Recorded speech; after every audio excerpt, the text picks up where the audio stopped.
আসসালামু আলাইকুম প্রিয় শিক্ষার্থীরা, কেমন আছো সবাই? আশা করছি তোমরা সবাই ভালো আছো।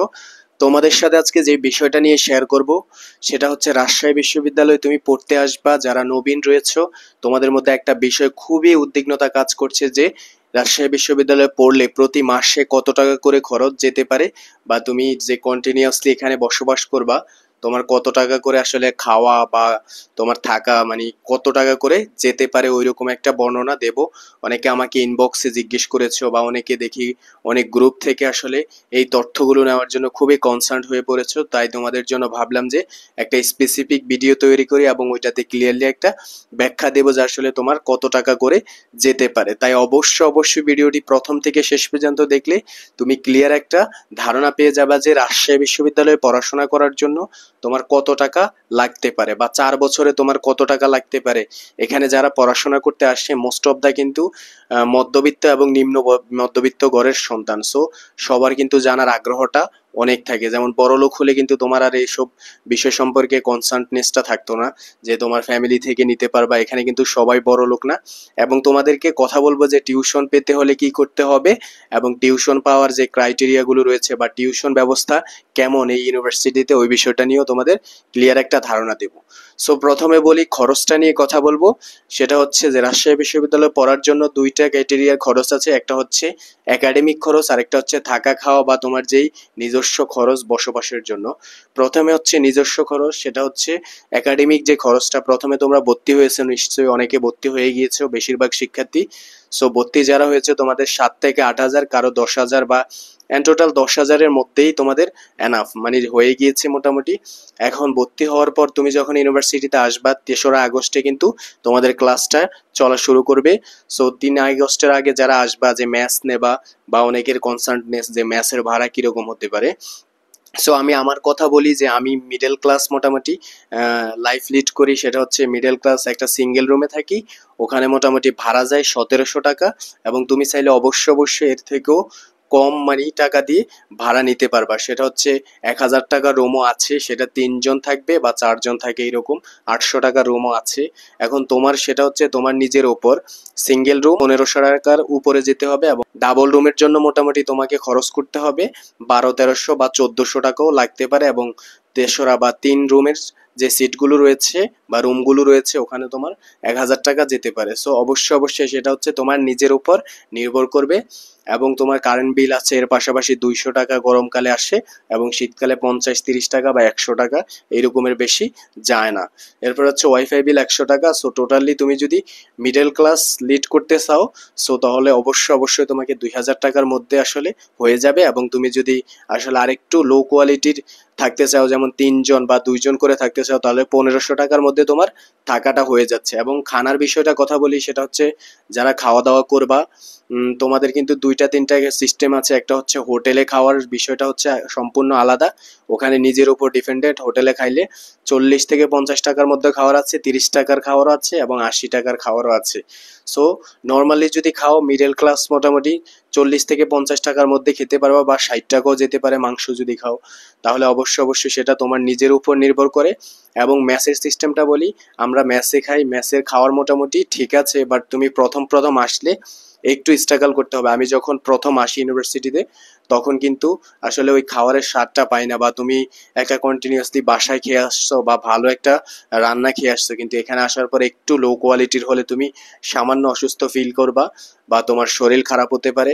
এটা প্রথম একটু কষ্ট হয়, বাট তোমার পরবর্তীতে আস্তে ঠিক হয়ে যায়। এখন যেমন কন্টিনিউয়াসলি মেসের খাবার খাচ্ছি।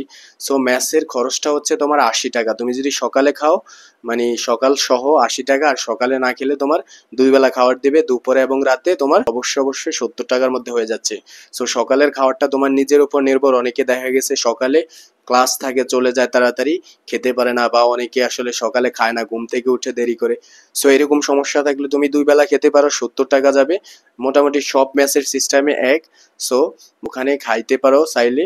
এবং এখন বলি যে একাডেমিক পরের খরচটা কিরকম আসতে পারে। সো একাডেমিক খরচটা হচ্ছে প্রথম ভর্তি হওয়ার কথা বললাম যে তোমার 7,000 টাকার মধ্যে হয়ে যাবে, এবং পরবর্তীতে তুমি 1-1.5 মাসের মধ্যে 4,000 টাকা ডিপার্টমেন্টের উন্নয়ন ফি দিতে হবে। সব বিভাগেরই একই ফি 4,000 টাকা। এবং পরবর্তীতে সেমিস্টারের 1 মাস আগে তোমাকে পে করতে হবে, সেটা হচ্ছে সেমিস্টার ফি দিতে হবে 1500 থেকে 2000 টাকা এবং হল ফি দিতে হবে 2000 টাকার মতো। সো টোটাল তোমার ওখানে 4000 টাকার মতো লাগবে এবং সেকেন্ড সেমিস্টারে তাও তোমার 1200 থেকে 1500 টাকার মতো লাগতে পারে। সো এরকম কিন্তু 6 মাস পর পর একাডেমিক যেই ফিটা ওইটা দিতে হবে। আর তোমার পার্সোনাল খরচ আছে এর মধ্যে, তুমি নিজেকে কতটা বিল্ড আপ করতে চাও বা নিজের পিছে কতটা খরচ করতে চাও সেটা হচ্ছে তোমার নিজের প্রতি নির্ভর। টোটাল আমি যদি আমার কথা বলি তাহলে আমার 6000 টাকার মধ্যে সব খরচ, অর্থাৎ নিজের 1000 টাকা যদি খরচ ধরি এবং মানে যেই 2000 টাকা রুম ভাড়া, ওয়াইফাই এবং কারেন্ট বিল সহ, আর হচ্ছে খাওয়ার জন্য 3000 বা 2500 টাকা যদি ধরো, তাহলে কিন্তু মোটামুটি 6000 বা 5500 বা 5000 টাকার মধ্যেও তোমার মিডল ক্লাস থাকাটা হয়ে যাচ্ছে। এখন যারা কোয়ালিটি উপর নির্ভর করো, যেমন লো কোয়ালিটি থাকতে চাও তোমরা 4000 বা 3500 টাকার মধ্যেও থাকতে পারবা। এবং যারা আরো ভালো থাকতে চাও তাহলে অবশ্যই তাদের জন্য এসি রুমের ব্যবস্থাও আছে, তোমরা চাইলে 12-14 হাজার টাকা বা 15-20 হাজার টাকা করে মাসে মানে ইনভেস্ট করতে পারো নিজের পিছনে। সো অবশ্যই এই বিষয়টা আসলে বুঝতে পারছো আশা করি। এবং তোমাদের কোনো সমস্যা থাকলে অবশ্যই কমেন্টে বা ইনবক্সে জানাবা, আমি তোমাদেরকে ইনফরমেশন দেওয়ার চেষ্টা করব। এই বিষয়টা আসলে সব শিক্ষার্থীরই প্রয়োজন, তাই এই বিষয়টা নিয়ে কথা বলার চেষ্টা করেছি এবং তোমাদের যেই কোনো সমস্যার জন্য সব সময় কথা বলার চেষ্টা করি, যাতে সমস্যা ফেস না করো তোমরা। পরবর্তী যে বিষয়টা সেটা হচ্ছে টিউশন বা এখানে পার্ট টাইম জব বা টাকা ইনকাম করার সোর্স গুলো কিরকম, ওই বিষয়টা নিয়ে কথা বলি। আসলে এখানে খুবই জঘন্য লেভেলের, মানে তুমি চলতে হলে বা নিজের ইনকাম সোর্সটা খুবই খারাপ লেভেলের।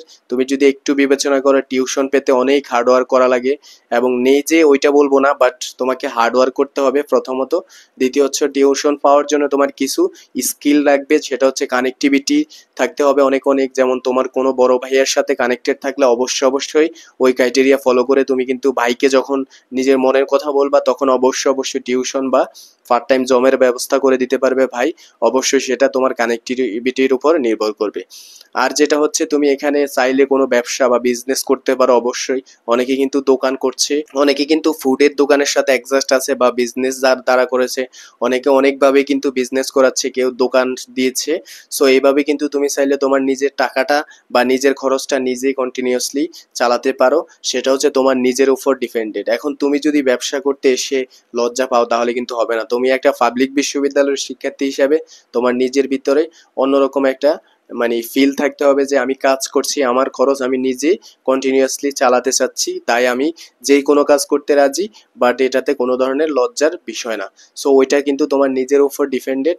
সো এই বিষয়টা অবশ্যই বুঝবা। টিউশন ফিটা যদি বলি তোমাদেরকে, সেটা হচ্ছে খুবই খারাপ লাগবে। সেটা হচ্ছে টিউশন অনেকে 1000, 2000 বা 1500 টাকাও টিউশন করায়, এটা খুবই জঘন্য লেভেলের। এইরকম আসলে কোথাও ওইরকম দেখা যায় না সচরাচর। ঢাকার মধ্যে যদি তুমি থাকো, একটা টিউশন করালে তুমি নর্মালি 5-7 হাজার টাকা বা 10,000 টাকা পর্যন্ত, 15,000 টাকা পর্যন্ত পাওয়ার পসিবিলিটি আছে, কিন্তু এখানে খুবই জঘন্য বা খুবই নগণ্য বলবো আমরা সেটাকে। অবশ্যই তোমরা বুঝতে পারছো এবং সেটা নির্ভর করবে তোমার নিজের ওপর। আর টিউশন করে আসলে চলাফেরাটা অনেক টাফ। টিউশনগুলো আছে তবে অনেক দূরে গিয়ে করাতে হয় বা সাইকেলে যেতে আসতে হয়। সো এটা খুবই টাফ। তোমাদের নিজেদের ব্যবস্থা নিজেরাই করে আসবা। অবশ্যই কোনো ধরনের উপায় খুঁজে তুমি নিজে ব্যবস্থা করে আসবা, তাহলে নিজের জন্য কল্যাণ হবে। বা নিজের খরচটা যদি ফ্যামিলি কন্টিনিউয়াসলি চালাতে পারে তাহলে তোমাদের জন্য এটা একটা আশীর্বাদ। এবং যদি না চালাতে পারে তাহলে অন্য ধরনের ওয়ে আছে, তোমরা চাইলে আমার সাথে যোগাযোগ করতে পারো, আমি তোমাদের ওই ওয়েগুলো ধরিয়ে দেবো বা বুঝিয়ে দিব, তাহলে আরো বেশি ভালো করে বুঝতে পারবে এবং তোমরা ইনকাম সোর্সটা বের করতে পারবা। ধন্যবাদ সবাইকে, ভালো থাকবে। আশা করছি সব বিষয় ক্লিয়ারলি বুঝেছো এবং কোনো যদি সমস্যা থাকে অবশ্যই ইনবক্স করতে পারো। দেখা হচ্ছে পরবর্তী কোনো ভিডিওতে। দেখা হবে রাজশাহী বিশ্ববিদ্যালয়ে, দেখা হবে প্রাচ্যের ক্যামব্রিজে। ধন্যবাদ সবাইকে, ভালো থাকবা।